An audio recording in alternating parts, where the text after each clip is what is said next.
Welcome to Dorking Out. My name is Sonia Mansfield, and I want you to draw me like one of your French girls.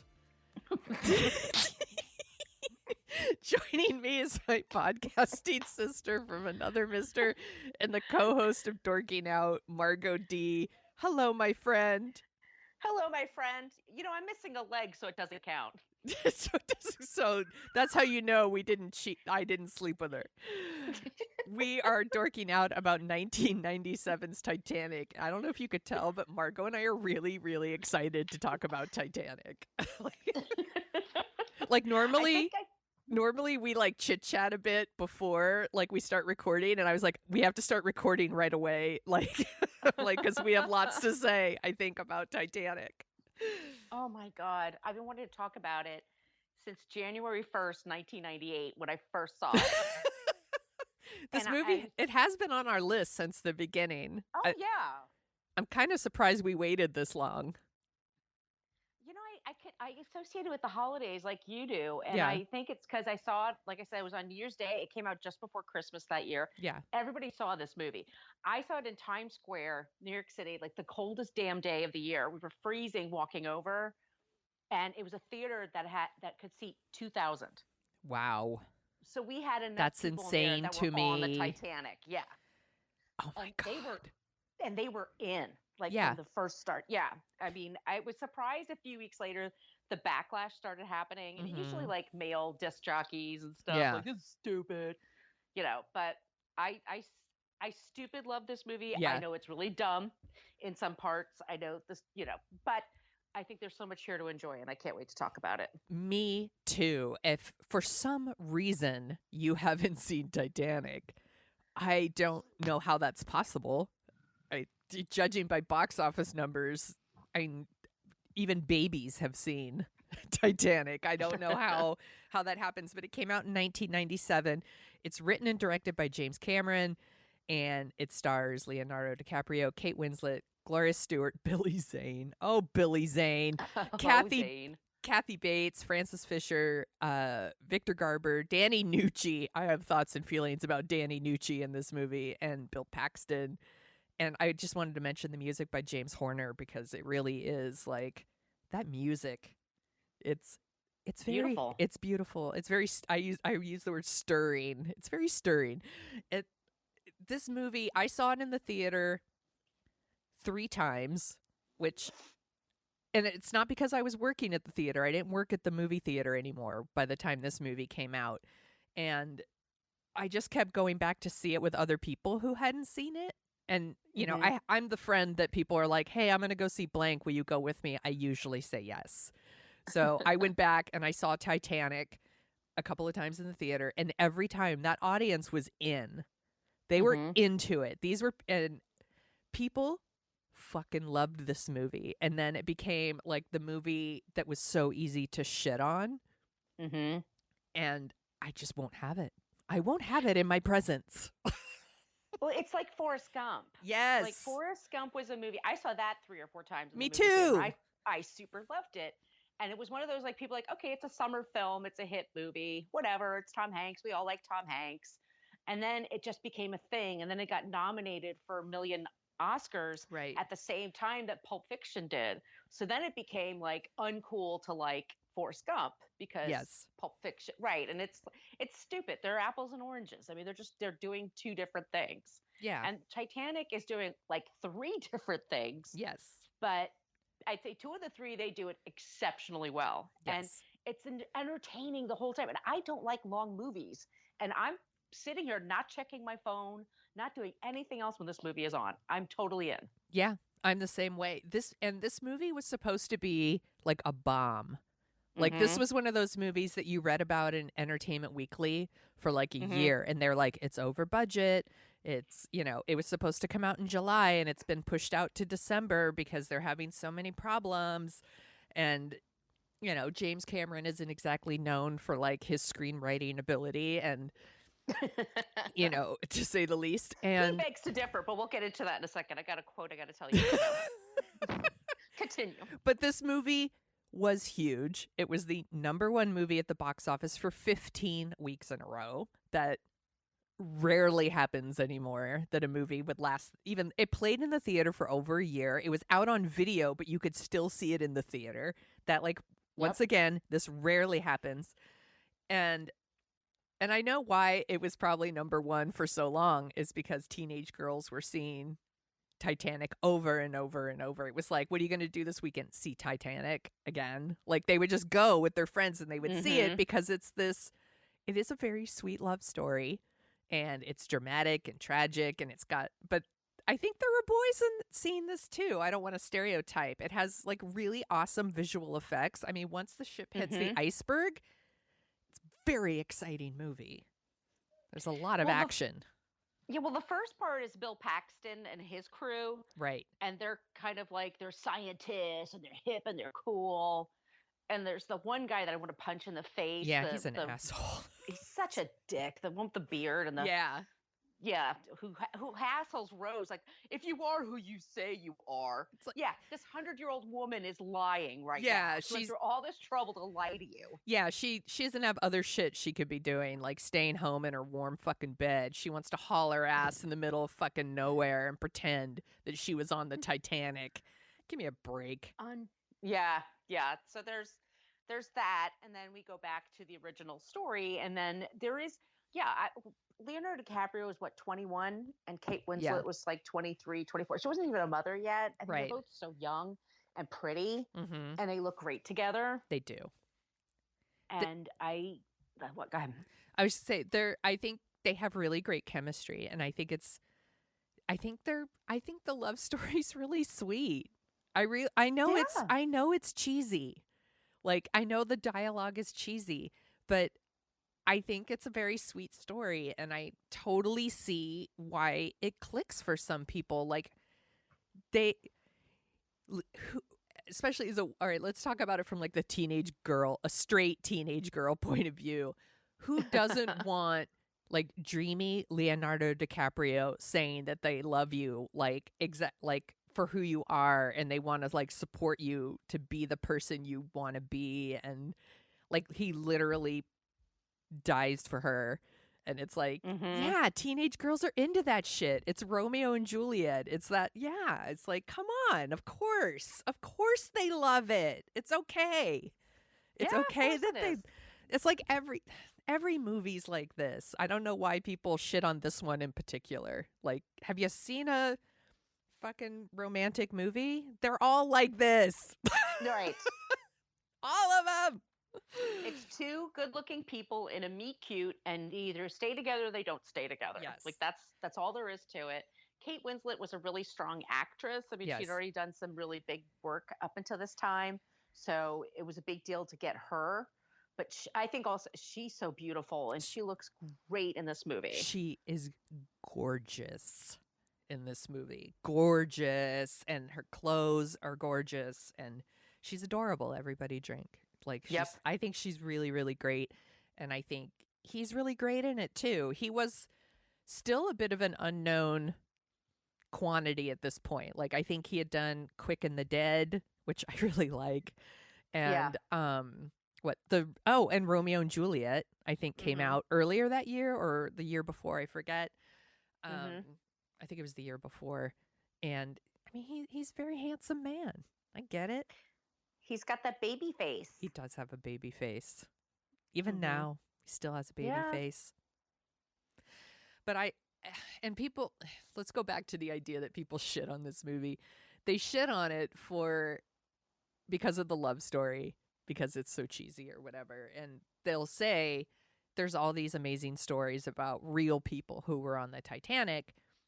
Why give us this cheesy love story? And I was talking about it with my husband this morning before we started recording, and I was like, they needed them though. They needed this because there's a lot of stories and a lot of characters in this movie, and I was like, you needed a fictional character for this to bring it all together. You need someone who can interact with like the captain, the architect or whatever who built the ship, the Victor Garber character. You need like a character in first class, but you need a character who's also in the steerage, like to interact with the unsinkable Molly Brown, to show both sides of the experience and have them like kind of bump into other people throughout the movie so that we could get a complete picture. You couldn't do that with a real story. Like if they decided to tell the story of the old couple that lays in the bed and Oh God, holds that each scene other, kills me. it makes me bawl every time. Yeah. Like you can't tell this kind of story in that scope with those characters. You need someone that you can have them do whatever you need to do to tell the story you want to tell. And there's definitely things in the movie where I'm like, well, why are they doing that? Well, they're doing it because they need to separate Rose and Jack so that she will go get him so they can, you know, go through the water together. Like it's all like script stuff. I get it. But like, I just think it's a shitty reason to shit on the movie. I think, yeah. I mean, also we've talked about this before. But people always like to shit on things that teenage girls love. Yes. They like to shit on really romantic things that women love and women are into, and we just kind of, it goes back to the Beatles, it goes back to Sinatra. There's all kinds of instances where people are like, oh, it's the thing women are into. It. That's not cool, even though it features a capsizing that is so realistic and terrifying and holds up to this day. And it features like a real life event where thousands of people died, and it's still like some people just like you and I are talking about this. We might have to make another podcast and call it just people are dicks, because some people just have to be dicks. They have to be contrary. They have to be contrary. That makes them interesting. And I have no patience for it. I have no patience for it either. I think I used to have patience for it. I think I used to be one of those people, to be honest, and then I outgrew it. Like I for sure would have been the person who wrote a snarky review of Titanic and been like, well, why do they do this and why do they do that? And like, I know for a fact, like 20-something Sonia would have written that review. But I don't know. I fucking grew up. Yeah. And was like, no, I think this is a good movie. And I think you mentioned the ship capsizing and that crazy action. The visual effects in this movie are fucking bananas. And I think they still hold up. And this is another one where I was asking my husband about it because he works in the visual effects industry. And he's like, this movie had the same influence on movies as Star Wars did back in the 70s. And I was like, that is very interesting to me. And he's all, think of it like this. This is a quote from David. He's all, the Titanic ship is a main character in that movie, the same as Thanos. He's like, they are interacting with it. And it's almost completely like they have sets, but like everything around it and those what he called God shots, like where you're like looking at the whole, that's all digital, but you feel like you're on the ship. That's amazing. I remember, you and I were talking about Oprah on What a Creep podcast this past week. I remember when the cast went on Oprah to talk about the movie, and they had everybody, all the big stars were there. And Kate Winslet saying, I remember this. She said, Jim was so into the background artists, like everything had to be authentic, that he gave every single person that's an extra background artist, whatever you want to call it, people that are passengers on the ship, whatever. Every single person had a name. They had a place where they came from, and they had a story. And so when they walked around, they were living that truth. So that's why it all feels real. He took that kind of time for an attention to detail. Isn't that amazing? Yes. James Cameron's a dick. We all know this. Like, he's a dick. But like the thought he put into this movie, the details he put into this movie, and this movie, like, once again, like, people like to shit on it, but it's got so much fucking humanity for like the people that died in this movie that I don't think you see. And like, because it really in some ways is like an old-fashioned disaster movie, like, and which we used to get a ton of, especially in the 90s. But I mean, even in the 60s and 70s, your Poseidon Adventures, 70s, your Towering Infernos. And sometimes in these old disaster movies, or earlier disaster movies, I should say, like, death didn't like mean a ton, and it was like almost Mm-hmm. like people would die and then the bodies would just disappear, and Mm-hmm. this movie doesn't do that. Like, death means something in this movie, and I was really, really impressed during this rewatch. It's been years since I watched it, and the empathy it has for the people that didn't get off the ship, or the people who did get off the ship and froze to death, and the class Right. difference between, like how a lot of rich people were on the boats, and they didn't want to overcrowd the boats, and just and poor people like kind of accepting their fate. It just fucking Mm-hmm. wrecked me. It just wrecked me. It's a good movie. I will fight Yeah. people who say something different. No, it's beautiful, and it's yeah. I mean, now let's talk about Billy Zane for a second. I worked with a woman.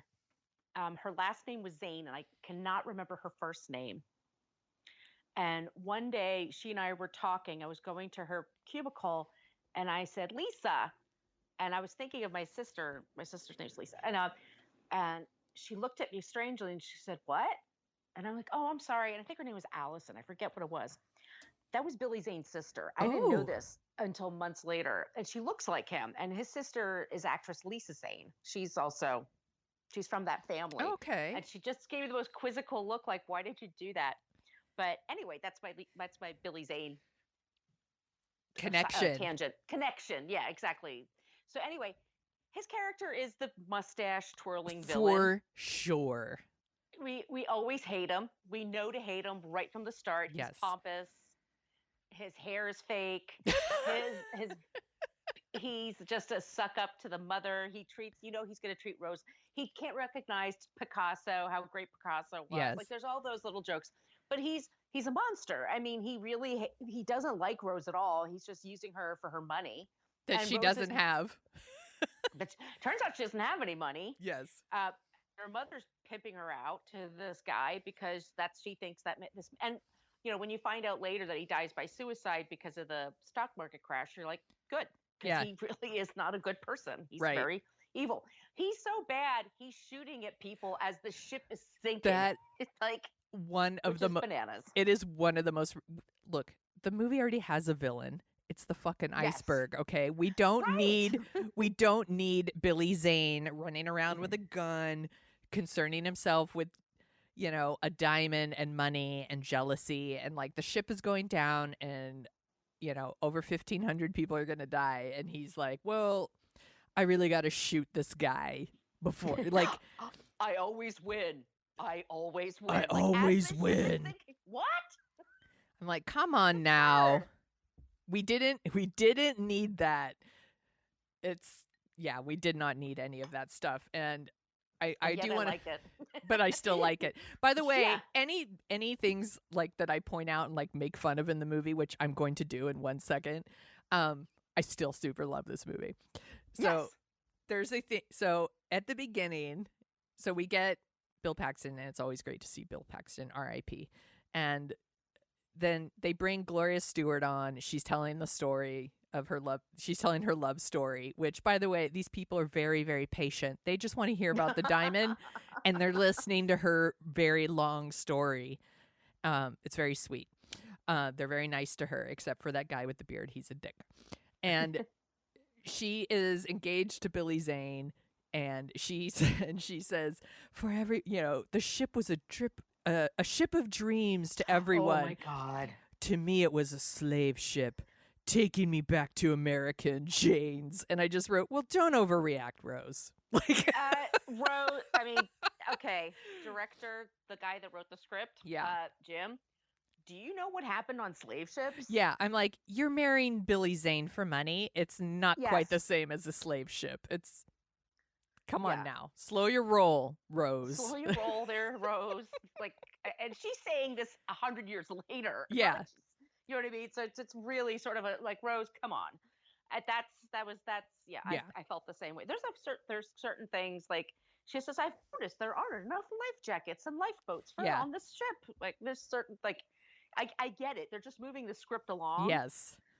But and as great as Kate Winslet is and Leonardo DiCaprio are, and they are together, like there's sometimes he's saying things, it's just like it is so scripted what's going Yes. on right now. Yes. This is not how people talk. And The whole thing. Go ahead. no, you go ahead. I was interrupting you. Well, I love like when she says, "Can I?" She's like, "I don't even like you anyway. Let me grab your sketchbook." And immediately, wow, these are great. Like immediately, she could see he's talented. And then she says, "You really like this woman?" Yeah. And he says, "Nah, she was missing a leg." I'm like, nah. She was a one-legged prostitute. You know I wouldn't hit that. Like, of course he would. Of course he would. Why not? Why not? It's so childish. But go ahead. So, Jack Dawson, also known as Leonardo DiCaprio, wins his tickets in a card game, and that's how he and his friend Fabrizio get on. Poor Fabrizio. Fabrizio has quite the Italian accent. It's Mamma mia, yeah. Titanic. Yeah, I won my tickets. It's a spicy meatball. Like it's like, oh I'm boy, in Dublin, going to America. You know, Fabrizio's a real character. He was based on a real person. His family found the Olive Garden. It's not true. I made that. No, I made that up. Oh, damn. I wish it was true. That would have been amazing. When you were here, you're a family. Not sinking. Nice china. No sinking. Oh, Fabrizio. He is a ridiculous character in a funny way, to be honest. Yeah, but boy, no, but great. that accent is something else. Let's just say. Well, he's saying to us that there are a lot of people on the ship and they're from different backgrounds. Yes. Nobody of color, and maybe that's the case. Maybe that's was just white people from European countries. I mean, I don't know. I wasn't on the Titanic, but sure you weren't, Margo. It was a ship of dreams, Sonia. But it's more like a slave ship. Yeah. But there's like Irish people and Swedish people. I mean, we're getting the idea. And then a bunch of Americans. And I stupid love the unsinkable Molly Brown. I love her every scene. Kathy Bates is awesome in this movie. She's always awesome. Yeah, exactly. She delivers like dominoes. Yeah, I think she's really, really great. And she is playing, her character she's a real person, first of all. But I love her interactions with Jack Dawson and how sweet she is to him, how she wants to help him because she's new money.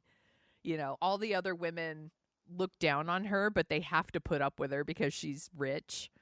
And she's not a bitchy snob. No. She's nice. She's still a good person.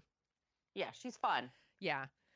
I also wrote in here that there's a ton of ship porn in this movie. Like, there are so many scenes of how gorgeous is the Titanic. Look at it from every angle. Like, they could have cut 20 minutes off the movie, by the way, if they trimmed that down. But I get it. They wanted to show off. They spent a lot of money, and it looks like it. And they got the details right. Yeah. Yeah. So Rose is being forced to marry, and then she decides her only way out is she's going to kill herself by throwing herself overboard. I don't know why I snickered when I said that. That's not nice. And then Jack stops her, and that's how they meet cute, I guess. It's like a failed suicide attempt. How romantic! But they really do have like such amazing chemistry together. They really do. I really like them together, and they seem like young people, like getting to know each other, and I think their relationship is actually really sweet. I do think you could play a drinking game where you take a shot every time one of them says the other one's name, and you would die. Especially at the end when he's chained. They arrest him. Yeah. And they chain him to a pole. Like, as the thing is sinking, like, it's so ridiculous. Yes. But Rose leaves a boat. Like, she's in a lifeboat, but she gets the hell out because she's going to go get her By the way, man. she does that shit twice. I'm like, somebody could have took your seat. Someone could have No had your seat. shit. Sorry, Rose, but maybe you should have gave them the heads up that you were going to do that so someone else could have your seat. She's doing a lot of running in this movie too. There's a Mhm. lot of running with Kate Winslet. Yeah. She's booking it. So she goes and she gets him, and then he's like, "Get me an axe." So she goes and gets an axe, and then they get it out and they get out of there. And he's constantly telling her what to do. I'm like, has he been through like shipwrecks before? He's, He seems to know everything. he's that's gonna so happen. he's so good at it. Yeah. He's an angel, and he's so patient with her. He never like mansplains. He never like talks down to her. Yeah. He's always explaining, "This is what we're gonna do. We're gonna go over here. Come on, Rose. You can do it, Rose. Let's do it." Come on, And Rose. Rose. I'm right on top of that, Rose. Right on top of that. Oh, they couldn't fit one of those in there. That would have Come been amazing. on. That would be God amazing. damn I'm right it. on the Titanic is sinking. The ship is sinking. I'm right on top of that, Rose. Don't worry. So at the very end, when the ship just does that, God, when the ship splits in half, Yeah.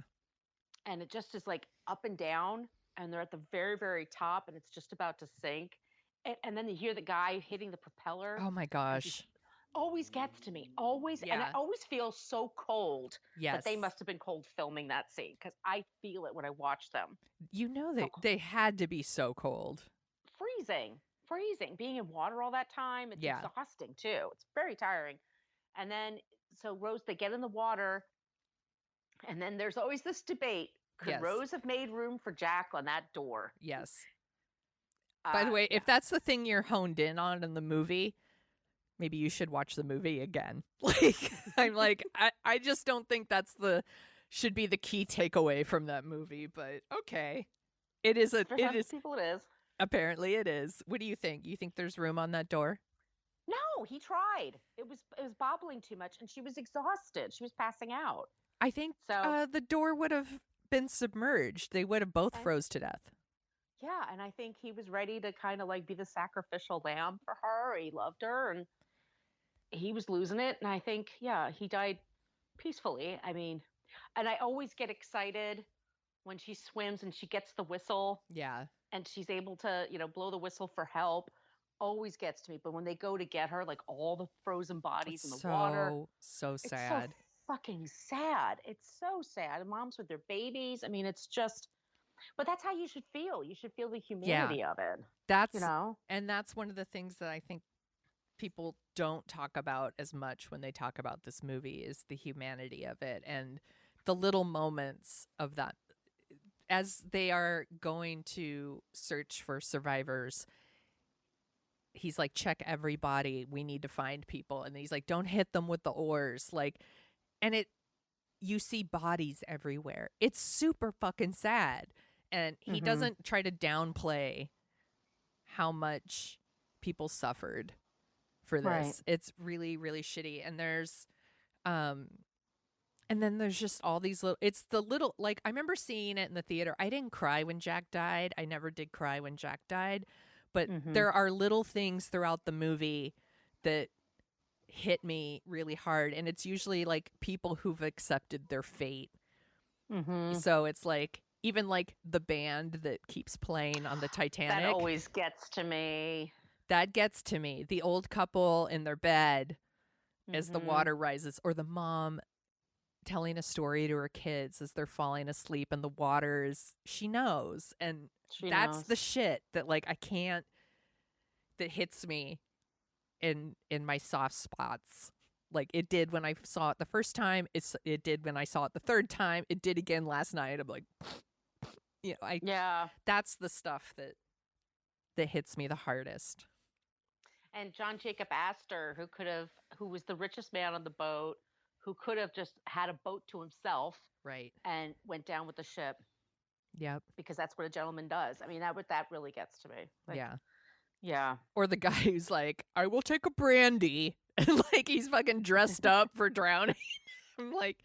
I'm like, that's almost comical, but like, and then, but there is a scene where he's drinking his brandy and he's sitting there and he sees the water coming and he's really scared, and it's because it's fucking scary. Yeah, I'm sure it's scary. It's, the movie's so good. There's so much to talk about. I'm like, let's backtrack a little bit because I want to talk about how much I love when he goes to dinner, and of course her mom is like a huge asshole to him, and Billy Zane is a huge asshole to him, but everyone else is actually pretty nice to him, Yeah, which I like. And then he takes her to a real party and takes her I down love to the real party. Me too. He takes her down to steerage and they dance, and it looks like they're having so much fun, and he's like dancing with the little girl, and he's like, "You're still my girl, you're still my favorite girl." And they dance together and they look like they're having so much fun. And I really like that party scene. Yeah, that's really well done. That's really great Irish music too. Yeah. Yeah. And then we get the next day, of course, like Billy Zane's all pissed off because he knows what happened and he's a huge dick and like throws dishes around and acts like a monster. And her mom acts like a bitch and is like, "Do you want to see me working as a seamstress?" I'd be like, yeah, I Yeah. do. Like that's the worst fucking thing that could happen to you is you have to work as a seamstress. Yes, I'll be trapped in this loveless marriage with a guy who Okay. clearly is going to kick my ass like the second we're married. He's going to start beating me up because And then you don't when he want to finds out work. you don't have money. Yeah. And also because you don't have money. So here's my question. I have a question for you. Yeah. What do you think happens with Rose and her mother? Do you think Rose reunites with her mother, or Rose just takes on a new identity and that's that? Because her mother makes it. Yeah. Spoiler. I think spoilers for the Titanic. I don't think she ever talks to her mom again. Yeah, I think so too. I think it's a clean break for her. Yeah. I think she totally is like, fuck her. She's disgusted by her mom by the end, with like her decision of, I hope they're dividing the lifeboats up by class. It's like, fuck off. People are dying, asshole. I know. Yeah. She's such a fucking bitch. But she's great. The actress who Yeah. plays her, Frances Fisher, is Yeah. that it? Yeah, I mean she's really- doing what's asked of her. Absolutely. It's not, I'm not like, Right. that actress is an asshole. Her part is really bad. And in some ways I feel bad for Billy Zane because he gets a lot of shit in this movie from people in this about his performance in this movie, but you know he was doing what he was asked to do. Like, Yeah. it's not his fault. It's the script's fault. And he's not going to do a James Cameron movie? Like, Yeah. you do the James. Yeah. No, how cheesy the script is. So, anyway, what about. I found this quote, and James Cameron about his script. Mm-hmm. The story could not have been written better. That's the first line. Sorry, continue. The juxtaposition of rich and poor, the gender roles played out onto death, women first, the stoicism and nobility of a bygone age, the magnificence of a great ship, matched in scale only by the folly of the men who drove her hell-bent through the darkness. Anyway, I just love that first line. This story could not have been written better. Like, okay, slow your roll there, James. Yeah. I mean, there's a couple of lines that are stinkers. For sure. There are. And there's a ton of, by the way, a lot of the most famous lines are ad-libbed. So he doesn't even get credit for like if you're like, well, what about I'm King of the World, which everyone makes fun of. I'm like, that wasn't even James Cameron. That was Leonardo DiCaprio, you know, or they're at the back of the ship and it's getting ready to sink again. And she says, "This is where we first met." That was her. Oh, Like, really? Yeah. Like she made that up. Who's the pompous asshole guy, the like marketing director character who's like, you know, who's Freud? Is he a passenger on the ship? That was ad-libbed. That's a funny line. Yeah, that is. You know, so some of the lines that people like or reference, I was like, he didn't even write that shit. Come on, James Cameron. Yeah, he outlined the story, and I'm sure. Yeah, and here's something about James Cameron also is supposedly he can do every single job on the set. He knows everybody's job, and he can do it well. So he's an auteur. He's somebody who's very, very good at what he does. Yes. It's just, you know, for a lot of people, this won the Best Picture at the Academy Awards, and he said, "I'm the king of the world." He's such a doofus. Like, oh my God, dude. I mean, But to a certain extent, directors have to be egomaniacs. Like, Absolutely. I defend that. Yes. you know, the idea that somehow there's a story to be told and you're the one to tell it. You have to, I mean, there has to be an ego involved there. But Yeah. he's also like, yeah, he's a real prick, and he is very obsessed with the details. And I think it was a very important thing for this movie. I like James Cameron movies. I know he's a Me prick, too. and I know they're problematic. I would watch The Abyss right now. I fucking love The Abyss. I love it. I love Aliens. I think Aliens is like a perfect action movie. I'll watch it all the time. I love Same it. here. You know, Avatar I saw in the theater and was like, I don't really like it that much. And then I rewatched it earlier this year for Patrick Bromley's birthday thing, and I loved it. I loved Yeah. watching it because it just wears its heart on its sleeve. It's Right. like, I'm like, it's so well intentioned. It's like hating a puppy. Like, how could you hate Yeah. Avatar? And I used to hate it. I used to be one of the people that shit on it because I was being a bitch. I'll admit it. I was just being a bitch. There's it's like, you get from like the Terminator Yeah. and Terminator 2, T2, which was one of my favorite Cameron movies. Very nihilistic. It's just like blowing shit up. And then you go into the Avatar world where there is a lot of humanity. I mean, and there's things to make fun of it. For sure. Vibranium or whatever. The words that he chooses for things. Unobtainium. Unobtainium, like that's a placeholder name. You just put that there and highlight it, and then you come back to it and think something better. I need to get the thingamabob. Yes. The doohickey. Just the doohickey. That would be better. But but it has, like you said, and seeing it through Patrick's eyes and knowing the kind of person that Patrick is, it was just like, oh yeah, this is really sweet. It's also really long too. I mean, they're it could be trimmed, but. Yeah. For sure. And it's another one that looks amazing. Yes. Those details. Yeah. Oh, I'm like, there's so much more. So much more. I'm like, we get the I'm flying scene where like they're at the like helm of the ship and she puts her arms out. The very iconic scene. You know, what do you think of that scene? Do you think it's romantic? I think it's super romantic. It is romantic. I love seeing them together. They look amazing. They do. And then after that, we get the draw me like one of your French girls. And she's naked with nothing but the necklace on. And I'm like, why did they do that in her room? I feel like anybody could have walked in at any moment. I'm like, not, but whatever. That's fine. You have to let it go. She'll lock the door. Yeah. And then they run off and they like go do it in a car like teenagers do. So that sex scene in the car, I don't know why that always makes me laugh, because all of a sudden it's a horror movie. Like she just slaps her hand against the window. And people usually go, ah! It's because she's so overwhelmed with passion and love and sex. Don't you see that she had to reach up and I don't know what that is. Yes. I don't know. It's fine. Yeah. So after that, that's when the ship hits the iceberg, and then like shit gets real. Like that's when kind of the action really starts to kick in. And I'm not really sure why they go back to her cabin. It's like she wants to tell them. So wait, first she's going to go with her mother in the thing. Yeah. And Billy Zane and her mother are telling her, you got to go, you got to go, you got to go. And then she says, no, I got to go get Jack. And then she gets Jack. And then Jack and Billy Zane, what happened? So they once again put her on another boat, like you said. And then she just takes off. Yeah, there's a whole thing where like they go back to the cabin after the ship hits the iceberg.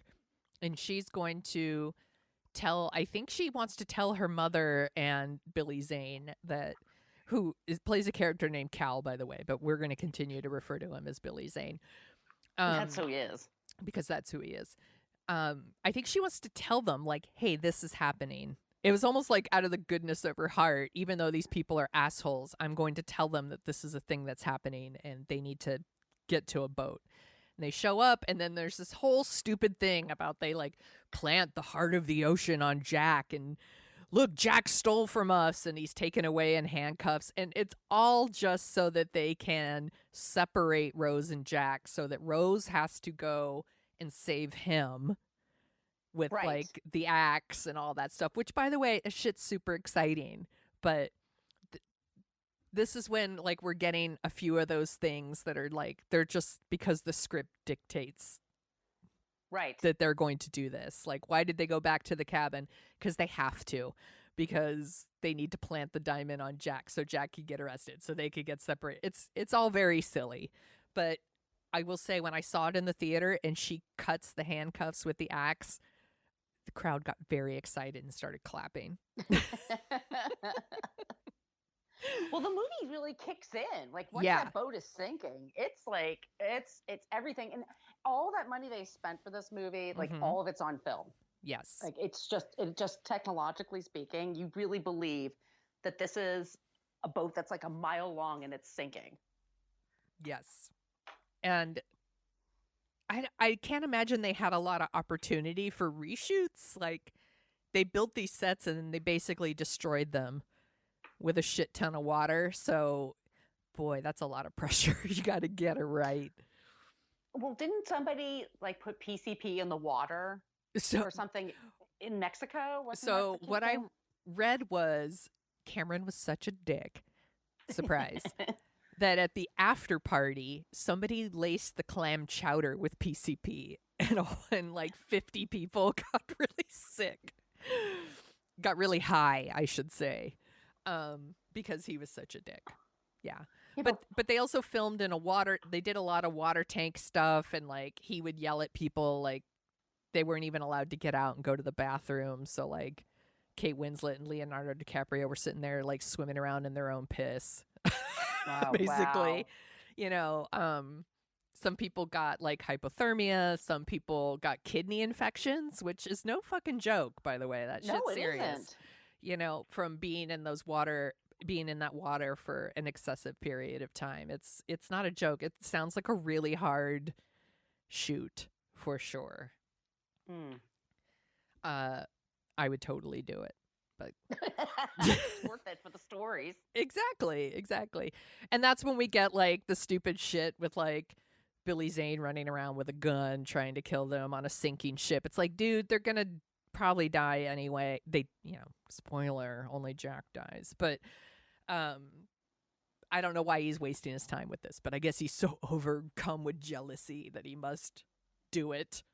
And at some point he puts the coat on Rose, and the coat has the diamond on it, and he doesn't remember that until like later. He's like, oh, and he's all frustrated. And then he goes looking for her later around the end of the movie, but it's really just to get the diamond. It's not because he gives a shit about her. Fuck Yeah, Billy that whole Zane thing. character. Yeah, that and he grabs a kid's like, hey, this is my baby. My baby's here. We need to be on a boat together. That's Yeah. my baby. Yes.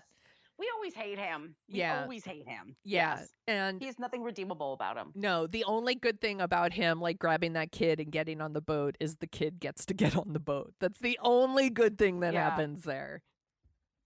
He's a dick. There's a couple of scenes of men getting on the boats that shouldn't be on the boats, because it was supposed to be like women and children first, and like the marketing director guy gets on the boat, Billy Zane gets on the boat. I think there's a couple of dudes they show like paying their way to get on the boats. Basically it turned into like rich people get on the boats. Well, they were shamed for it. Yeah. The people that were wealthy, and especially if they were men, if they came back, a lot of them had a hard time in society, like, because people were whispering about them for years, like, you know, how many people lost their lives because of you? Mm-hmm. You know? Yeah, and then there was also like they didn't want to overcrowd the boats, or they were just they were like lifeboats that could seat they said 60 or 70 people, and they had like 12 people on it.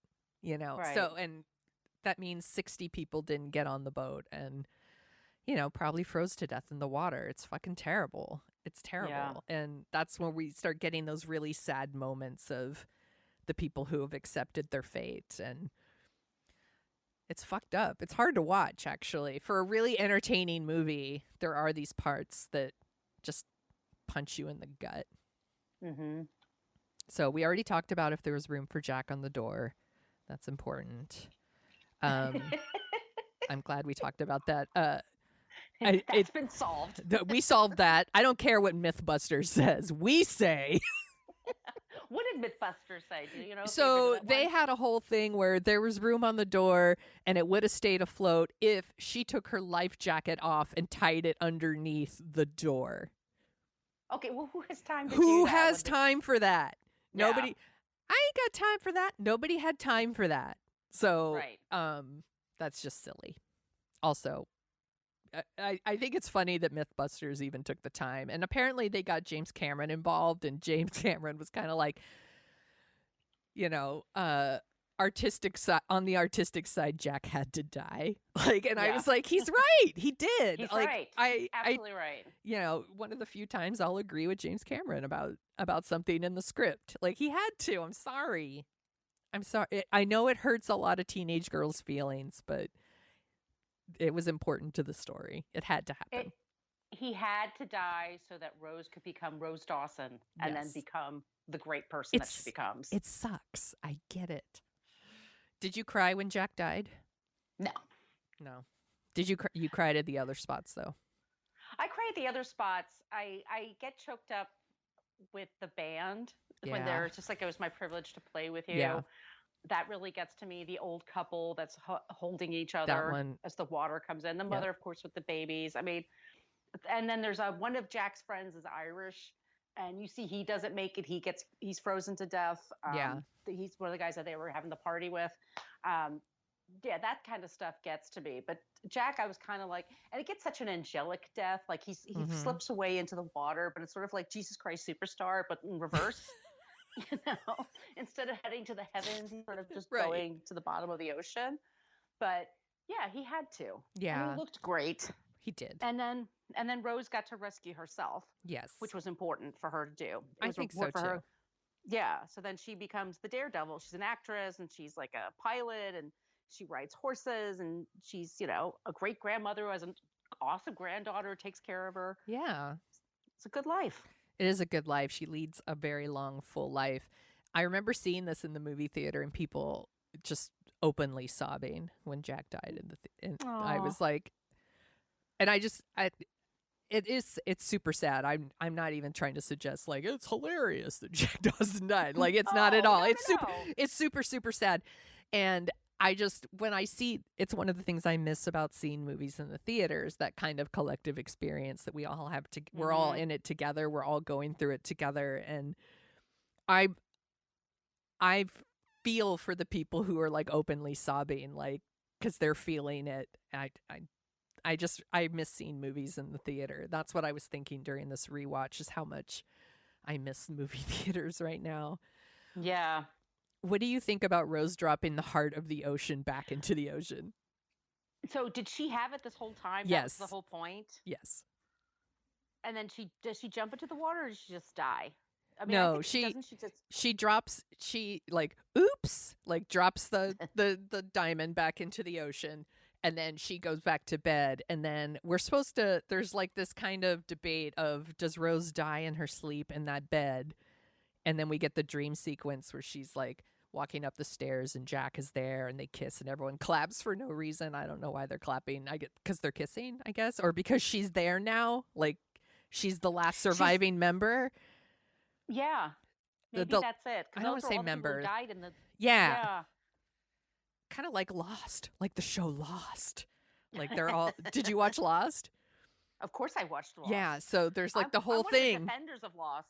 I am a defender of Lost as well. And there's the whole thing at the end of Lost where they all wanna, they're all in a weird limbo, and then they finally get together at the end so that they can kind of move on to the next thing together. Maybe that's what's happening in Titanic.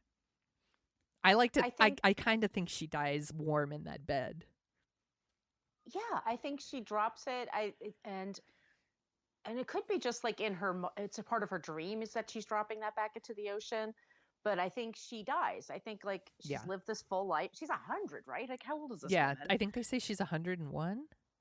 Yeah.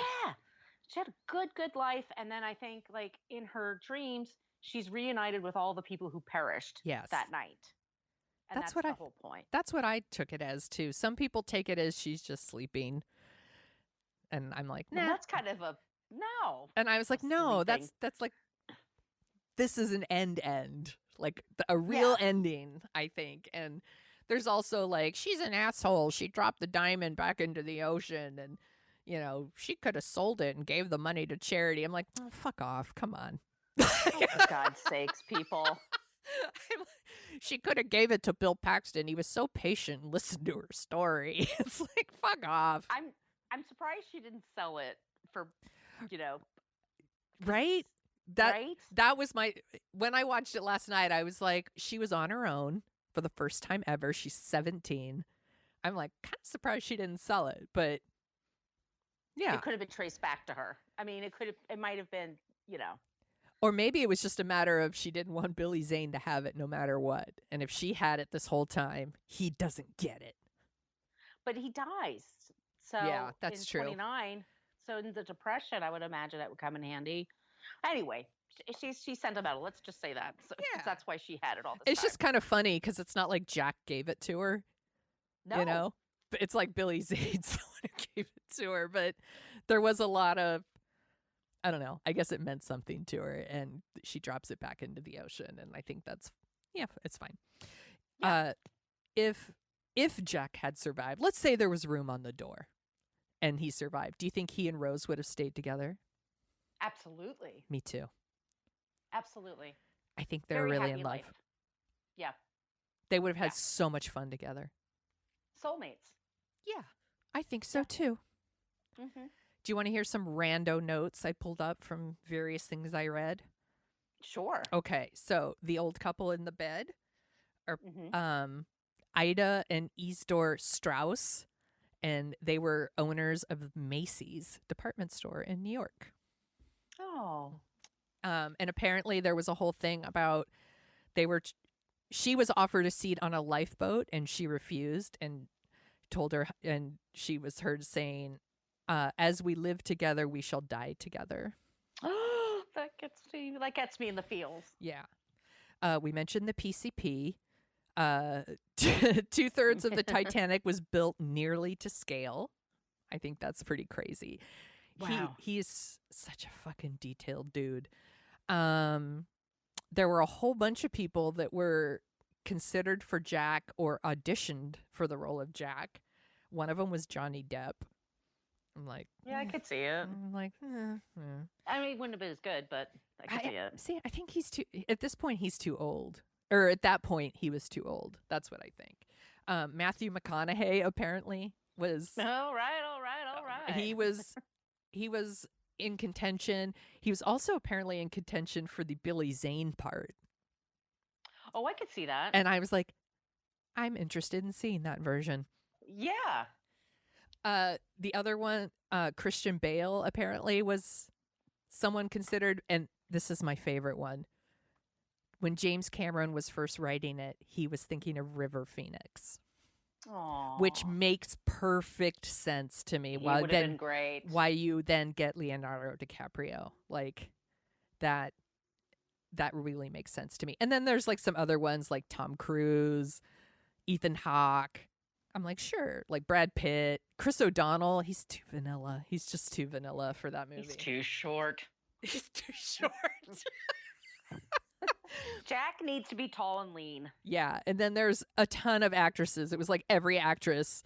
Gwyneth Paltrow, Claire Danes, Drew Barrymore, Gina Davis. Gina Davis would have been too old at this point. Nicole Kidman. Absolutely. Too old. Too old at that point. By the way, we're not saying they're old. We're saying too old for that part. Winona Ryder, she would have been too old. Reese Witherspoon, maybe. She was young then.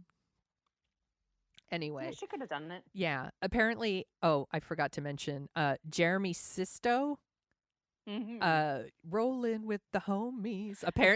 Apparently he read for Jack several times. Like, he was a serious contender. I don't think that would have worked. He just doesn't seem that warm. You need someone warm. Yeah, he's a little too. Yeah, you're right. He's got a little bit too much of that weird, tortured kind of thing going for him. Yeah. Other random things I pulled up. Titanic was nominated for 14 Oscars. It won 11. Wow.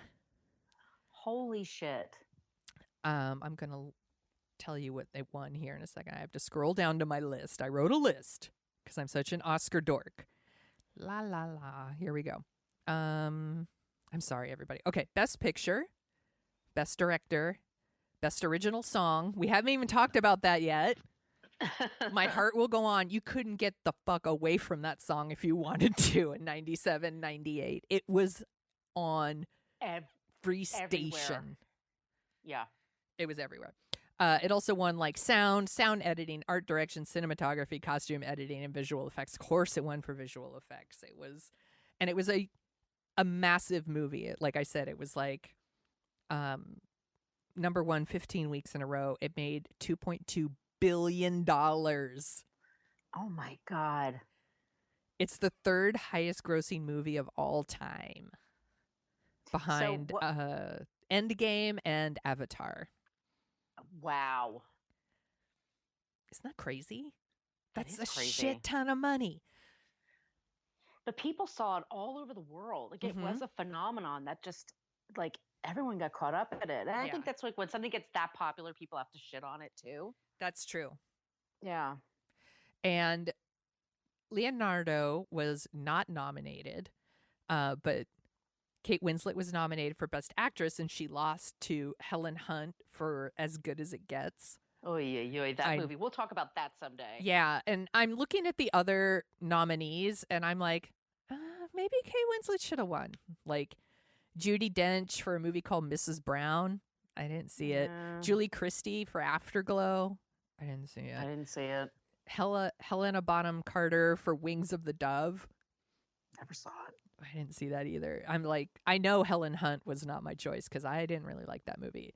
And then for supporting actress, Gloria Stewart was nominated, but she didn't win. Kim Basinger won for L.A. Confidential, which she's good in that movie. She's great in that movie. Yeah, but there's some other people who are nominated in that category, and we got to give them a shout out. One is Joan Cusack for In and Out. She is funny as shit in that movie. If you haven't seen In and Out. That is a bizarre movie when you look at it with a modern lens. Yeah. Modern sensibility. Let's put that on the list. We need to, because it's, I have some stories about that. Like seeing that in the theater and people freaking out and stuff like that. Like, yeah, but Joan Cusack is brilliant. She is so good in that movie. Joan Cusack deserves an Oscar for many reasons, but she's really great in that. But the other one is Julianne Moore for Boogie Nights. She's so good in that movie. She really is.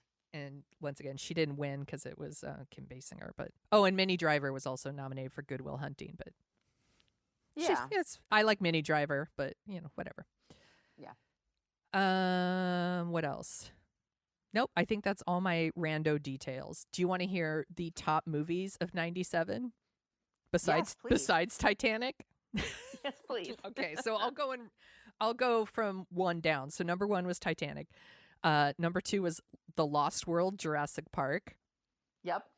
It was not very good. Nope. No, I didn't like it. By the way, Titanic made $1.8 million before the end of the year. So within fucking 2 weeks or some shit, it made so much money. And then the next movie was The Lost World, which made $1.8 billion. And then Lost World was $118 million. It wasn't even, Wasn't even. Yeah, it wasn't even close. Number 3 was Men in Black, which is good movie. Really good. Number 4 was Tomorrow Never Dies, which is not a good movie. Yeah, James Bond. Air Force One. Never saw it. You never saw Air Force One? Get off my plane. No, never. Oh, we should put that on the list. It's something. As Good as It Gets. Oh God, we have to put that on the list because I have so many thoughts about that. All right, movie. so I'm writing this down. As Good as It Gets. What was the other one? In and Out. As good as In and Out. it gets. I'm writing this down because I don't want to forget. In and out. In and out.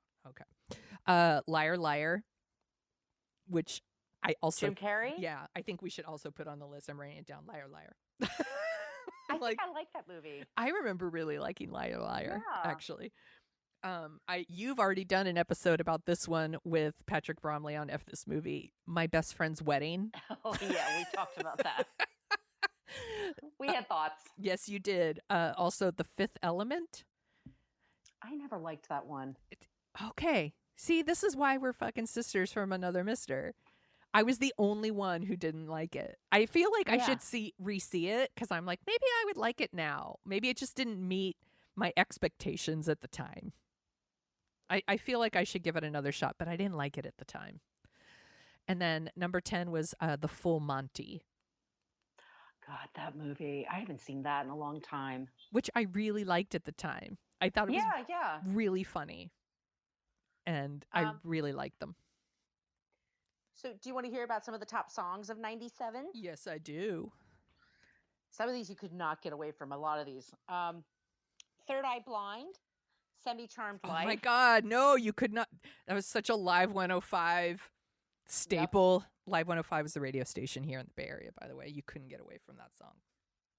Hanson, Mbop. That song I is still like that song. Catchy as shit, man. Fucking A. I love this one. The Verve, Bittersweet Symphony. That's a really good song, too. Sugar Ray, Fly, good song. Yep. Foo Fighters, Everlong, one of my favorites. I love that song. Such a great song. Yeah. Will Smith, Getting Jiggy With It. That song is super fun. So good. I will legit dance to that song at people's weddings. I love that song. And one of my favorites, Missy Elliott, The Rain. That song is dope. Dope as shit. I love that song. I love Missy Elliott. She's rad. She is. I was just listening to Missy Elliott yesterday. I was listening to Get Your Freak On. Get Your Freak On. Music makes you lose control. Music makes you lose control. So... Bum, bum, bum. You're so good. What else are you dorking out about? So yesterday, Taylor Swift decided that we all needed an extra gift for 2020 because it's such a shit year. Yes. And she gave us Evermore is the title of her new record. It just came out. I listened to it twice in a row. I love this record. I think everything is good. All of her, she has great guests on there. She has become such an amazing songwriter. She's so fucking talented. I'm just such a big fan of hers, and I totally recommend it. I'm totally on the Swift train. Like, she's just is killing it. Whoop. Whoop, whoop. I think she's killing it this year. She's really amazing. That is awesome. I am going to be spending my Sunday doing a lot of cleaning and baking, and it is my plan to listen to that album while I do that. I've been saving it for Sunday, so I'm so glad to hear that you love it, because then I know it'll be time well spent. Yes, absolutely. And you brought this up before we started recording, and she's another example of something that people like to shit on because they think her music is only for girls or for women, and it's like, fuck that. She's really, really talented, and I'm looking forward to listening to it.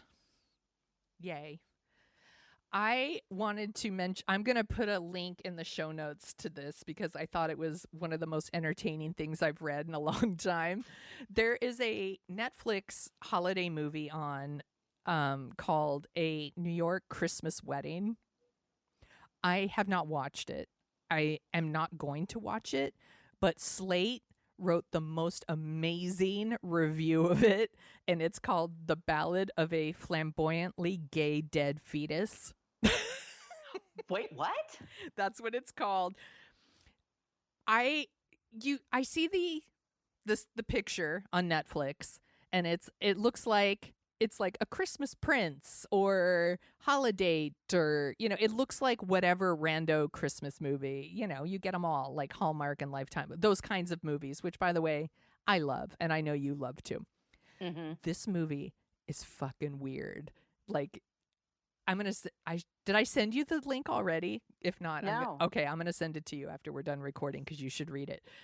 It's like a woman who is getting married in New York, and she kind of is visited by an angel who shows her what her life would have been like if she had hooked up with her like best friend in high school who was a woman. Like, so it's like a gay Christmas carol kind of situation, which, by the way, great. Like, I'm all for it. But the movie takes all these really weird turns, and one of them is like somebody has a baby but then has an abortion, and the angel turns out to be the grown-up version of the aborted baby. What? Exactly. This is a movie on Netflix. It's a thing that exists. So I have a link. It's going to be in the show notes because people need to fucking read it. The review is hilarious, and I'm going to send it to you right after we're done recording, Margo, because you're going to fucking die when you read it. It is ridiculous sounding.